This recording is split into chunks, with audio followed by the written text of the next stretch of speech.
Halo, selamat malam teman-teman. Jumpa lagi bersama dengan Om Ben dalam acara Menyan Om Ben yang dibuat oleh komunitas PPC. Ya, pada hari ini, hari Minggu, seperti biasa, Om Ben akan memberikan sedikit insight pandangan Om Ben mengenai IHSG ke depan. Bagaimana kita harus menghadapi IHSG ke depan ini ya, terutama sekarang mulai digembor-gemborkan ada yang namanya resesi. Ya, kita akan bahas semuanya dalam video ini. Semoga dapat bermanfaat buat teman-teman. Jangan lupa teman-teman juga like, subscribe, nyalakan lonceng, dan share video ini supaya banyak teman-teman lain yang diberkati juga. Oke, seperti biasa teman-teman, Om Ben selalu mengingatkan, jangan lupa join ke dalam komunitas PPC di Telegramnya, di Para Pencari Cuan. Jadi kita bisa berdiskusi bersama, kita bisa mengerti, kita bisa belajar bersama, ya. Kalian bisa berkomunikasi dua arah dengan beberapa teman-teman yang lain di sana juga ya. Juga untuk Instagramnya di komunitas ppc.saham, kalian follow. Nanti di sana juga ada pembahasan saham-saham harian yang menarik. Juga di YouTube ini ya teman-teman, dukung selalu. Om Ben bersyukur sampai pada hari ini sudah hampir 5.000 yang subscribe. Semoga bisa bermanfaat buat teman-teman channel Om Ben ini ya. Oke, nah seperti biasa, Om Ben selalu mengingatkan hati-hati adanya akun palsu dari Om Ben dan PPC ya. Waspadai penipuannya. Nah, bagaimana membedakannya? Nah, membedakannya adalah ini adalah akun yang palsu ya, dimana namanya adalah Para Pencari Cuan 1. Teman-teman hati-hati ya. Dimana membernya cukup banyak 8.768, tapi di jam 4 sore ini ya, Om Ben screenshot ya, jam 4 sore hanya 152 yang online. Artinya akun tersebut yang lain banyak akun-akun palsu yang ada di dalam itu ya. Jadi hati-hati ya, akun yang palsu ini namanya Para Pencari Cuan 1. Oke. Nah, yang akun palsu ini juga mereka mengadakan yang namanya program investasi ya. Hati-hati teman-teman, Om Ben tidak pernah membuat yang namanya program investasi ya. Jadi kalian harus berhati-hati. Kemudian juga mereka memakai akun virtual account untuk transfer dananya ya. Om Ben dan PPC akunnya adalah akun bank yang resmi, bukan virtual account. Kemudian akun palsu ini juga suka meng-add membernya ya, meng-add member supaya banyak. Dan kemudian grupnya juga hanya satu arah ya, tidak bisa chatting di sana. Jadi aneh sekali grupnya ya. Nah, bagaimana dengan yang asli? Jadi teman-teman pastikan join di Para Pencari Cuan yang asli, di @Para Pencari Cuan saja, tidak ada tambahan yang lain ya. Kemudian ini adalah linknya ya, Para Pencari Cuan yang asli ada ini ya, Para Pencari Cuan saja. Kemudian juga Om Ben sertakan link dari channel YouTube ini ya, Om Ben sertakan di dalam biodatanya. Kemudian juga membernya banyak yang online ya teman-teman ya. Jadi menunjukkan bahwa banyak akun asli di dalam grup PPC yang asli ini ya. Jadi sekali lagi Om Ben ingatkan bahwa PPC asli dan akun Om Ben yang asli tidak pernah menawarkan investasi, tanam modal, mopit dan lain sebagainya. Dan juga kita tidak pernah iseng menjabri member yang masuk, kecuali member itu menanyakan kepada kita ya, seperti itu. Oke, kita bahas ya pembahasan pada hari ini. Apakah mungkin kita bisa dapat cuan di masa resesi ya? Resesi ini sudah di depan mata, sudah jelas ada ya, banyak negara-negara yang sudah kena. Nah, bagaimana cara kita bisa cuan di masa resesi? Apakah mungkin seperti itu ya? Semuanya jelas mungkin teman-teman jika kita bisa memahaminya. Nah, pada hari ini video ini akan membahas tentang hal itu ya. Nah, ini ada screenshot Om Ben cari di CNBC Indonesia ya, di portal news. Om Ben search nama resesi ya, muncul banyak hal ya. Berita-beritanya banyak sekali, dihantam COVID-19, ekonomi Kanada diprediksi jatuh 12% ya. Kemarin Amerika sudah resesi di mana jatuh 32% ya, minus 32% GDP-nya. Amerika resesi, laba karta pintar terjun 70% ya. Kemudian ada lagi defisit fiskal India catat rekor baru tembus 1,2 triliun. Parah, makin banyak yang resesi kali ini. Euro yang resesi, kemudian hantu resesi dan prediksi suram IMF World Bank. Dihantam corona, maskapai Air Canada rugi 19,1 triliun. Padahal pada kuartal di tahun sebelumnya, kuartal kedua, mereka mencatatkan keuntungan yang besar. Dari beritanya seperti itu ya. Kalian bisa baca-baca sendiri, kalian bisa pelajari ya. Masih ada lagi sentimen pasar pekan depan, plototi data ekonomi Indonesia, di mana Indonesia juga akan mengeluarkan rilis data dari ekonominya. Ya, dan itu diprediksi juga mengalami resesi, mengalami minus ya, seperti itu. Kemudian hantu resesi bergentayangan. Nah nih, resesi anime negara anime Jepang juga bakal panjang ya. Negara-negara maju kena, 6 negara alami resesi dan prediksi ngeri IMF soal krisis ekonomi global. Jadi resesi ini adalah hal yang nyata ya, bukan hoax ya, seperti itu. Sudah nyata, sudah datang di dunia ini. Nah, seperti itu. Nah, masalahnya ada dua berita yang cukup menarik yang membuat Om Ben men-screenshot screen ini ya, dimana 5 wanita ini semakin tajir saat pandemi COVID-19 dan juga cuan gede dari harga emas ya, dimana harga emas naik 11% bulan lalu. Artinya apa? Artinya tetap ada peluang yang dapat kita peroleh di masa resesi ini, di masa resesi yang diakibatkan oleh COVID-19 ini ya, perlambatan ekonomi dan lain sebagainya. Nah, jadi teman-teman harus ngerti, teman-teman harus tetap optimis seperti itu ya. Kita harus tetap waspada tapi nggak pesimis seperti itu ya. Kalau kita pesimis, kita melihat resesi di depan mata, kita selalu berpikir negatif, kita nggak akan dapat manfaat dari hal-hal negatif itu ya. Jadi saya anjurkan buat teman-teman, tetap kita harus yang namanya optimis itu ada. Jadi teman-teman harus tetap optimis, tetap percaya di mana resesi ini dapat kita dapat memperoleh sesuatu hal yang positif dari resesi ini ya. Tentu saja itu kita harus berjuang keras ya, harus melihat segala peluang dari kesempatan-kesempatan yang ada. Tapi jika kita berpikir selalu negatif ya, mikirnya IHSG ini bakal jatuh nih, wah ini bakal turun terus ya, IHSG bakal terus turun ya, kapan jatuhnya IHSG, itu tidak akan menguntungkan kita. Kita nggak akan dapat yang namanya profit dari pola pikir seperti itu ya. Saya tidak mengajarkan bahwa kita harus takabur ya seperti itu ya, tapi tetap yang namanya waspada itu ada ya, waspada ada, tapi harus tetap optimis teman-teman ya. Itu yang akan saya tekankan di pembahasan kita hari ini juga ya. Nah, ini ada yang namanya resesi dan teori konspirasi. Tadi saya sudah jelaskan bahwa resesi itu sudah nyata, dan yang perlu teman-teman ketahui, resesi ini sudah diprediksi dari jauh-jauh hari sebelumnya. Jadi teman-teman tidak perlu kaget. Saya tidak mengerti mengapa semua ini memblow up soal resesi, padahal ya, kita mengerti ketika bulan Maret keluar dari mulai muncul yang namanya wabah corona itu sudah mendunia di bulan Maret. Itu sudah jelas sekali bahwa akan ada yang namanya perlambatan ekonomi, di mana COVID-19 atau corona ini tidak ada vaksinnya sampai sekarang, belum ditemukan vaksinnya, baru tahap uji coba, dan itu pun kita tidak ngerti kapan berhasilnya. Artinya apa? Artinya banyak sektor yang terdampak ya, terutama dalam pariwisata, penerbangan dan lain sebagainya ya. Banyak sektor-sektor retail yang mulai bertumbangan. Itu sudah jelas akan ada yang namanya resesi di depan mata.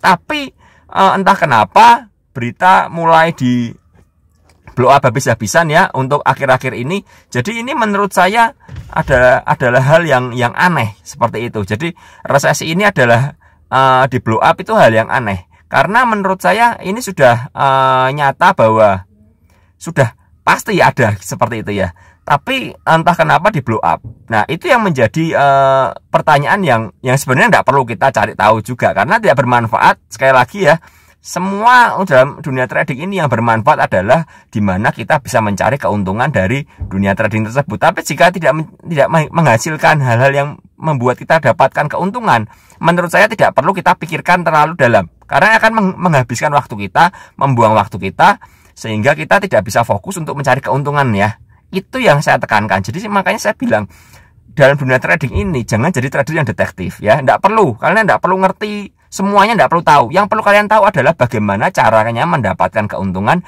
dalam kesempatan-kesempatan yang ada, seperti itu ya. Itu yang perlu kalian ketahui ya. Jadi bagaimana mendapatkan kesempatan dalam sebuah kesempitan, seperti itu. Jadi resesi ini adalah hal yang normal sekali, adalah hal yang wajar menurut saya. Sudah terjadi, hal yang wajar. Dan resesi ini karena sudah diprediksi jauh-jauh hari, bisa jadi ada yang namanya indeks itu sudah menyesuaikan ya. Saya tidak menyangkali bahwa adanya market crash seperti itu ya. Bisa jadi terjadi, tapi yang perlu kita perhatikan adalah kalau kita waspadai ya, kalau kita perhatikan jauh-jauh hari, di mana market crash ini sebenarnya sudah terjadi seperti itu ya. Bulan Maret itu sudah terjadi penurunan yang sangat luar biasa, tapi dengan luar biasa juga dikembalikan ke dalam posisi atas lagi. IHSG dikembalikan dari 4.000 menjadi 5.100 sekarang. Dow Jones juga dikembalikan dari posisi 19.000 sudah naik menjadi 25.000 ke atas. Artinya apa? Artinya memang market ini berbeda dengan kenyataan di lapangan. Itu yang teman-teman harus ketahui ya. Teman-teman harus waspadai hal tersebut ya. Karena itu saya tekankan, menghadapi resesi ini tidak perlu yang namanya kita pesimis seperti itu ya. Waspada boleh tapi pesimis tidak ya. Nah, ini adalah chart dari IHSG. Chart dari Dow Jones ya, Dow Jones. Terlihat ya, kemarin ini di dua chart ini adalah pengumuman dari GDP dari Amerika, di mana Amerika mengalami minus 32% ya. Terjadi bantingan ke bawah, tapi secara luar biasa memantul di supportnya ya, memantul di area supportnya dan kembali ke atas dari support yang dijebol seperti itu ya. Terlihat ini adalah garis ungu ini. Dari dulu saya selalu mengatakan ini adalah area gap ya. Ya seperti ini ya, kalau dilihat ini area gap.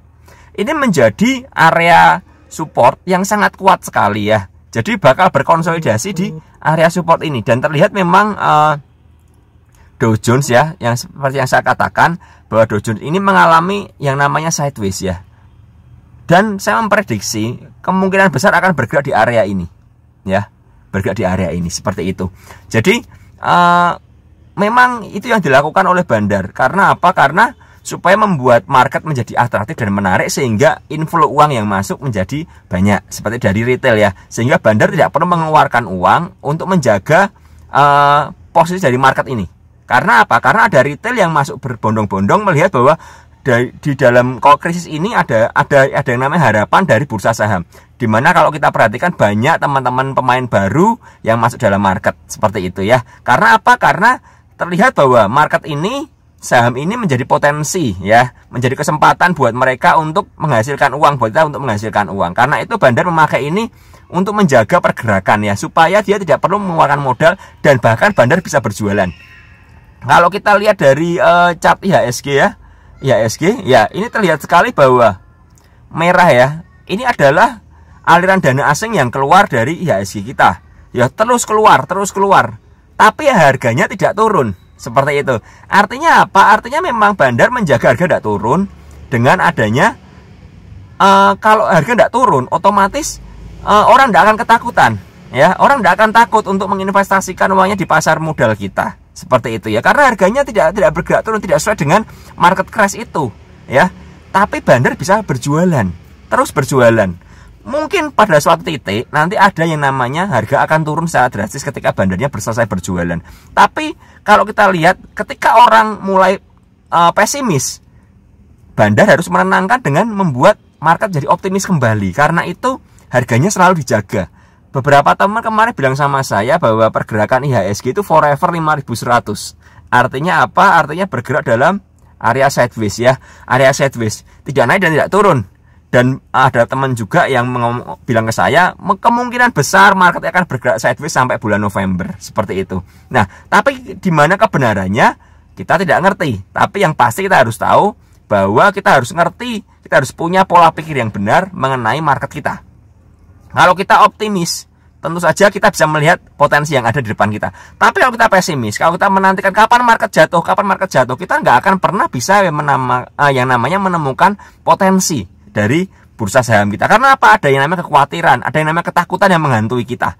Seperti itu ya. Jadi sekali lagi teman-teman, saya sarankan kita tetap waspada tapi nggak pesimis ya. Kita tetap optimis tapi tidak takabur. Seperti itu ya. Itu yang mau saya katakan soal resesi. Nah, lanjut. Saya kemarin membaca di grup PPC ada yang namanya apakah konspirasi ketika saya jualan saham malah harganya turun. Iya kan? Sorry, ketika saya jualan barang malah harganya naik, ketika saya beli saham tersebut malah harganya turun. Apakah ini jadi teori konspirasi? Ini akan saya bahas, yang akan saya ulang ya.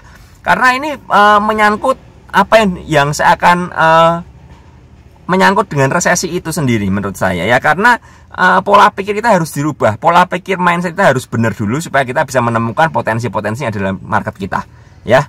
Jadi kita yang pertama harus memahami ada yang namanya prinsip trading, prinsip berdagang. Kalau gampangannya berdagang ya, kita berdagang. Apa sih prinsip berdagang yang sebenarnya? Rule-nya adalah simpel sekali. Kita beli barang di harga yang murah dan kita jual di harga yang mahal. Seorang pedagang pasti akan melakukan hal itu. Teman-teman yang punya toko, teman-teman yang punya usaha apapun juga, kalian pengusaha, kalian pedagang, kalian sales, kalian ngerti yang namanya prinsip ini. Dimana kita beli kulaan ya, beli barang di harga yang murah, apapun barangnya, ya, beras, mobil, ya, rumah, ya, beberapa yang bisnis properti, kalian cari rumah-rumah yang harganya murah, seperti itu ya. Kalian cari rumah harga murah tapi prospek, kemudian kalian perbaiki rumah tersebut, kalian renovasi sedikit, kalian percantik rumah tersebut, kalian jual di harga yang lebih mahal. Itu prinsip dari yang namanya trading. Nah, yang perlu diketahui dalam dunia saham itu juga sama, teman-teman. Jadi teman-teman halnya sama, berlaku hal yang sama. Dalam dunia trading adalah kita belanja barang di harga yang murah dan kita jual di harga mahal. Itu kita bisa cari keuntungan, bisa dapat gain ya, keuntungannya. Tapi kita beli di harga mahal dan jual di harga murah, itu kita dapat loss. Ini prinsip sederhana tapi banyak dilupakan. Seperti itu ya. Oke, lanjut. Jadi kalau saham dibeli malah turun, besar kemungkinan kita belinya di area orang berjualan atau di area resist. Kita perlu ngerti, teman-teman, buat teman-teman yang masih baru, ada yang namanya area resist dan area support. Area support ada area bawah dalam sebuah saham. Area beli seperti itu ya, demand area. Area jual adalah area resist, area atas dari sebuah saham ya. Dimana itu supply area seperti itu ya. Dimana orang mulai berjualan seperti itu, distribusi. Itu yang namanya area resist. Nah, kalau teman-teman aja nggak ngerti yang namanya area support di mana, area resist di mana, tapi kalian asal beli dengan harapan kalau saya beli ini ya, saham ini fundamentalnya bagus, saham ini perusahaannya bagus, suatu saat akan naik. Ya betul, teman-teman, suatu saat akan naik. Tapi kembali lagi, teman-teman mau jadi trader atau investor. Kalau kalian investor ya sah-sah saja. Tapi buat saya, kalau saya mau invest juga, saya akan menghitung yang namanya harga wajar dari sebuah saham tersebut, sebuah perusahaan tersebut. Saya tidak mau beli harga yang terlalu mahal, saya akan nawar, seperti itu ya. Kalau saham ini saya rasa masih kemahalan, ya saya tidak akan beli. Saya akan tunggu untuk turun ya. Kalau saya jadi investor, kalau saya jadi seorang trader, lebih-lebih lagi, saya akan cari area yang namanya area support ya. Supaya apa? Saya nggak salah beli ya. Kalau bahasa Jawa, saya nggak keblondrok seperti itu ya. Karena saya belinya terlalu mahal seperti itu. Artinya apa? Kalau beli terlalu mahal, kita akan susah jualan ya. Karena apa? Karena harganya pasti akan bergerak turun, teman-teman. Bisa memang sebuah saham akan menjebol sebuah resistnya, tapi itu memerlukan syarat-syarat tertentu di mana saham itu harus memiliki namanya momentum seperti itu ya. Oke, lanjut. Nah, kita harus bisa menahan diri dari yang namanya FOMO, fear of missing out. Artinya kita jangan takut ketinggalan dari cuan dari sebuah saham ya. Kalau kita muncul yang namanya fear of missing out, psikologi kita akan terganggu. Harganya naik ya, saham ini harganya naik, tiba-tiba kita akan kejar di atas. Ternyata ketika kita beli itu area resist ya, kita beli, yang lain jualan. Nah, bandarnya jualan, akhirnya kita kenyangkut atau kita bisa cut loss di harga saham tersebut ya. Jadi jangan kita ngejar harga kasarannya ya. Tahan diri dari namanya FOMO ya, teman-teman harus mengerti. Ada yang namanya bandar itu memancing supaya retail masuk dengan apa yang saya pernah jelaskan di video-video sebelumnya, kalian bisa tonton, di mana bandar mempercantik dari saham tersebut. Sama kalian beli rumah kosong ya, beli rumah murah ya, rumahnya masih murah sekali karena bangunannya sudah kurang bagus. Kalian percantik, kalian renovasi dan lain sebagainya ya, kalian bisa jual di harga mahal. Itu yang dilakukan oleh bandar juga sebenarnya ya. Jadi bisa jadi gampangnya seperti ini. Ada rumah yang benar-benar berkualitas, tapi ada rumah yang benar-benar kurang berkualitas. Misalnya contohnya, rumah tersebut tanahnya gerak ya, tanahnya gerak. Jadi dindingnya gampang retak-retak, atau rumah tersebut di area yang gampang kena rayap ya, atau tanahnya tanah yang bermasalah. Bandarnya, penjual rumah pasti akan mempercantik rumah tersebut ya, mengiklankan dengan rumah ini saya kasih fasilitas, ada AC, ada perabot lengkap ya. Rumah siap huni seperti itu ya. Saya nggak bilang bahwa iklan-iklan tersebut bohong ya. Saya nggak mengeneralisasi, tapi ini ada satu contoh saja. Jika ada, misalnya saya menemukan rumah yang memang kurang bagus ternyata, wah saya lihat, wah setelah saya beli ya, saya merasa wah rumah ini tanahnya kurang bagus, tanahnya bergelombang gerak, ubinnya naik turun seperti itu ya, bisa naik sendiri, saya akan berusaha menjual rumah secepat mungkin sebelum rumah itu rusak. Ya, karena itu saya akan mengiklankan, saya akan memberikan fasilitas-fasilitas yang baik ya, tak renovasi, saya renovasi dengan baik ya, supaya apa? Retail atau pembelinya tertarik. Sama bandar juga melakukan hal tersebut ya. Jadi hati-hati yang namanya fear of missing out alias takut ketinggalan ya. Saya sarankan teman-teman berhati-hati karena banyak jebakan-jebakan. Kalau lihat hari Jumat kemarin ya trading, banyak jebakan-jebakan ya. Harga naik ke atas sampai di atas banting ke bawah ya. Banyak sekali saham seperti itu ya. Nanti akan saya kasih contoh di akhir dari video ini. Nah, cara main bandar cari cuan adalah kejarlah daku kaupun sangkut ya. Siapa yang sangkut? Yang sangkut adalah orang-orang yang ngejar harga tadi, yang fear of missing out tadi. Hati-hati teman-teman ya. Nah, ini contohnya. Saya kasih contoh. Saham Bevin ini saham yang sudah saya rekomendasikan di PPC sejak harganya 270-an ya. Sejak minggu lalu saya kasih batasnya, batas 276 ya. Batas 276, kalian boleh beli saham ini dengan cara menawar tentu saja, karena tipe market sekarang kalian harus tawar harganya. Kita lihat di sini ya. Ini adalah area supportnya ya.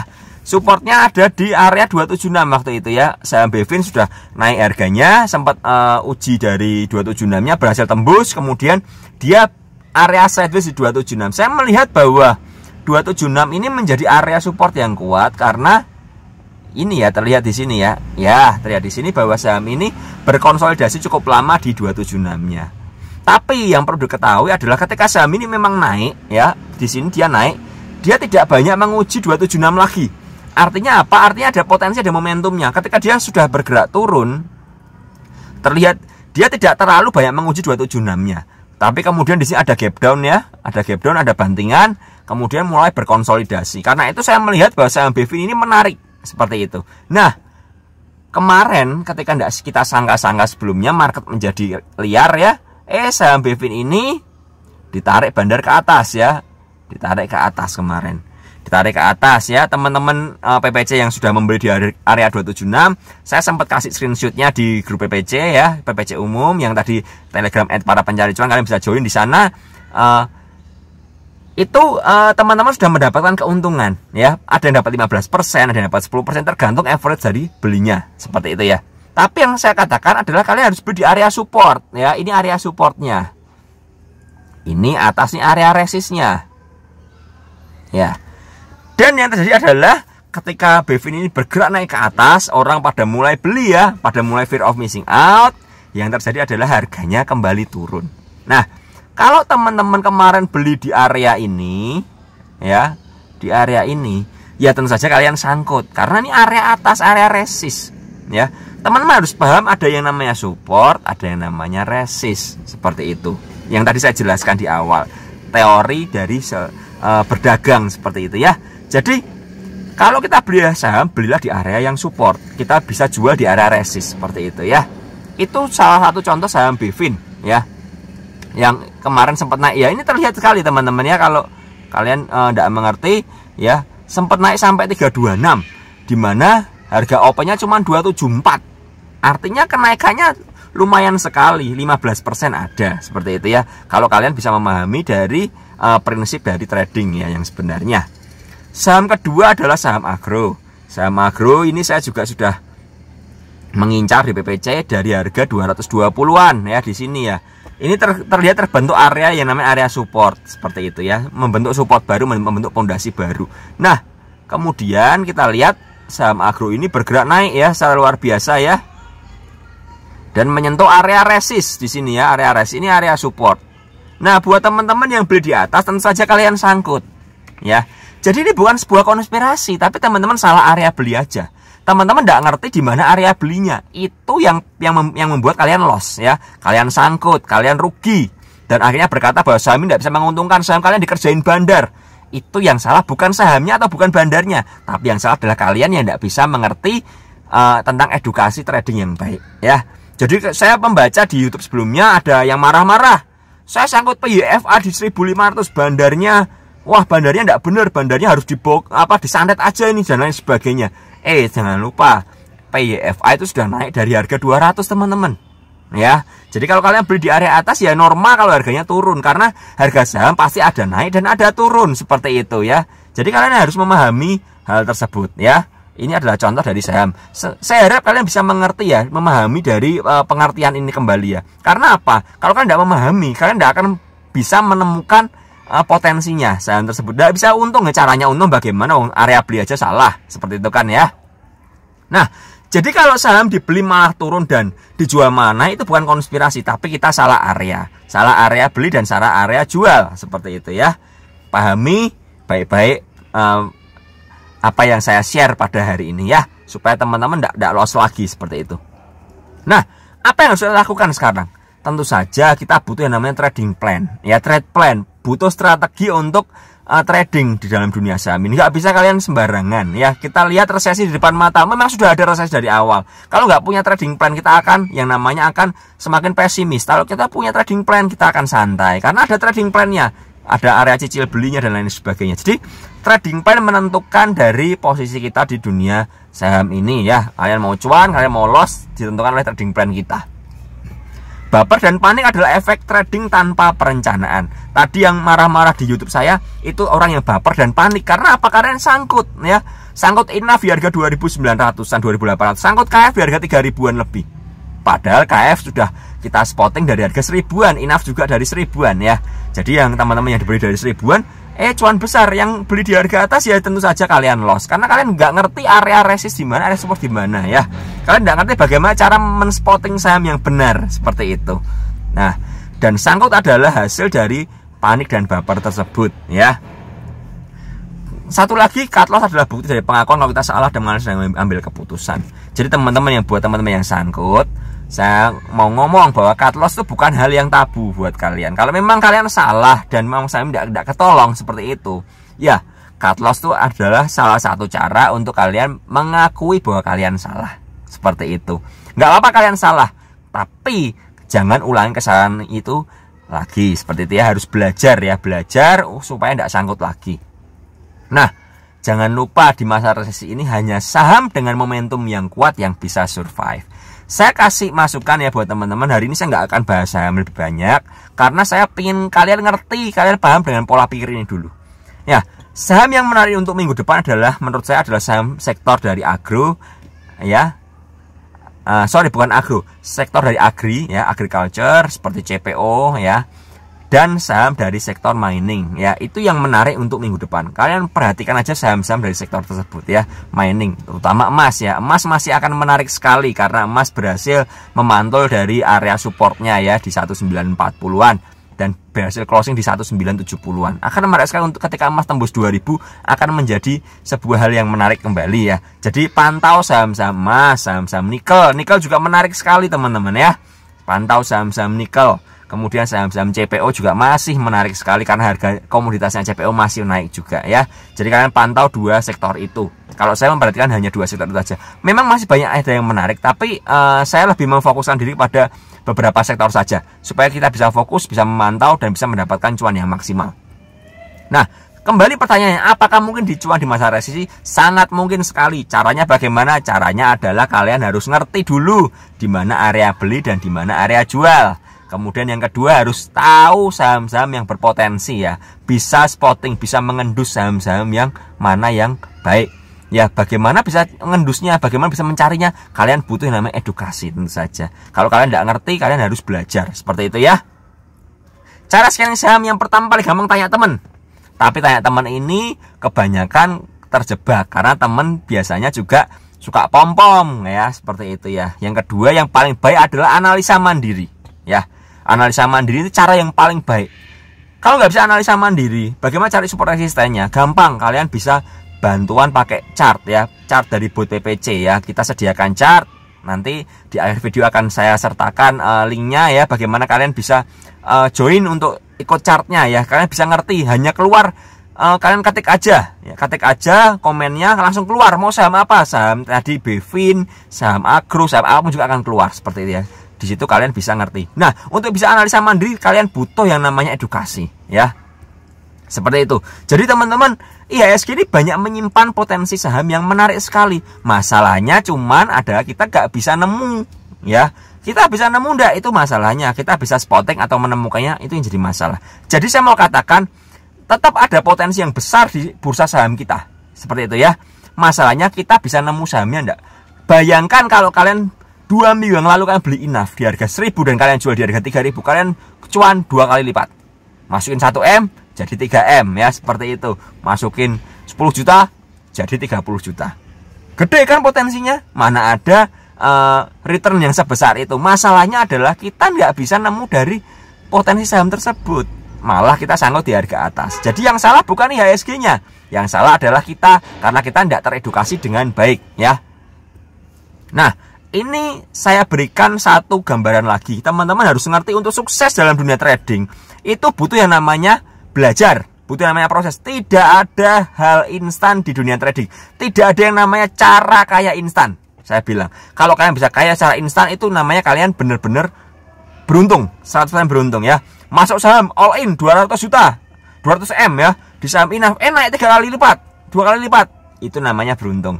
Tapi tidak akan terulang berkali-kali ya, seperti itu. Karena untuk namanya sukses, kalian butuh yang namanya ketekunan, belajar dari kegagalan ya, perjuangan ya, dari berjuang, berkorban waktu, berkorban tenaga untuk belajar ya. Ada namanya kekecewaan, kalian belajar psikologis ya, disiplin, kerja keras, dan berdedikasi tentu saja.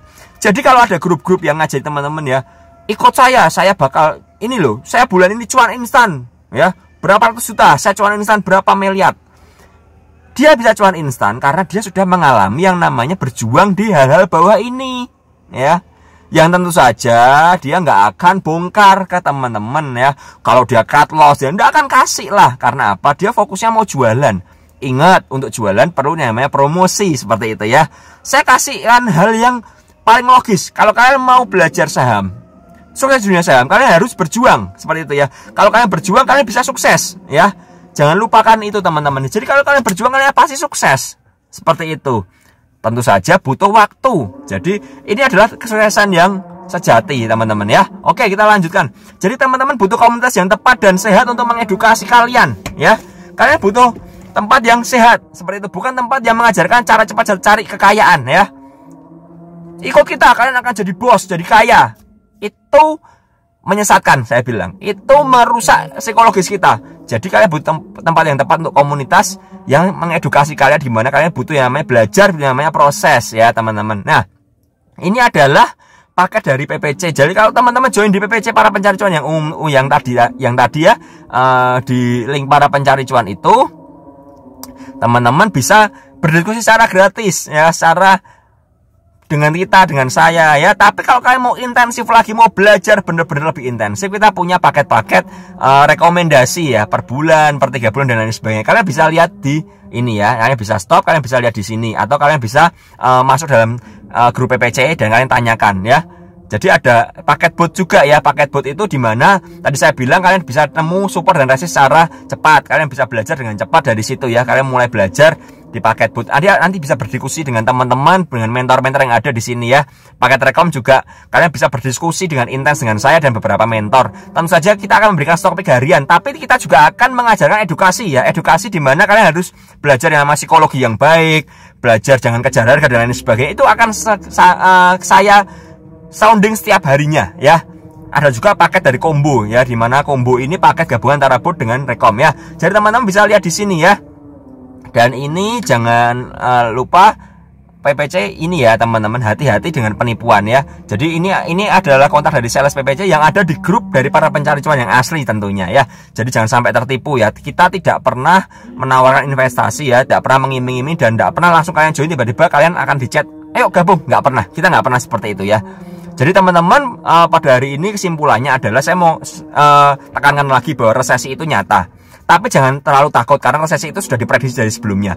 Dan memang IHSG ini dikondisikan supaya kalian tetap optimis, seperti itu, supaya tetap ramai pasar. Harganya akan bergerak naik dan turun, seperti itu. Kalau asing terus jualan ya jangan beli saham-saham yang dibuang asing, seperti itu ya. Jangan beli saham-saham blue chip dulu. Cari saham-saham yang menarik seperti saham-saham PSAB dan lain sebagainya yang masih diakumulasi oleh bandar, seperti itu ya. Ya, masih menarik, masih banyak saham-saham yang menarik selain dari perbankan ya, tentu saja. Banyak saham yang menarik. BTPS kemarin juga naik yang cukup tinggi ya teman-teman, naik 7%. Jadi intinya adalah peluang di dalam IHSG sangat banyak sekali. tentunya bagaimana kita bisa mengendus dan menemukan potensinya ya. Oke, pada hari ini saya kira cukup aja di sini. Semoga video ini bermanfaat. Semoga teman-teman bisa menemukan cuan yang efektif dari dunia saham ya. Saya harap video ini berguna. Jangan lupa kalian like, subscribe ya, nyalakan lonceng dan share video ini supaya teman-teman yang lain bisa diberkati ya. Ya, terakhir jangan lupa join di grup para pencari cuan ya. Linknya akan saya sertakan di detail di video ini ya. Teman-teman, selamat hari Minggu. Selamat menyambut Senin depan yang lebih bergairah ya. Minggu depan yang lebih semangat lagi. Saya harap teman-teman tetap sehat ya. Jaga kesehatan, jaga diri karena COVID juga belum mereda ya. Selamat malam, sampai jumpa dan tetap cuan.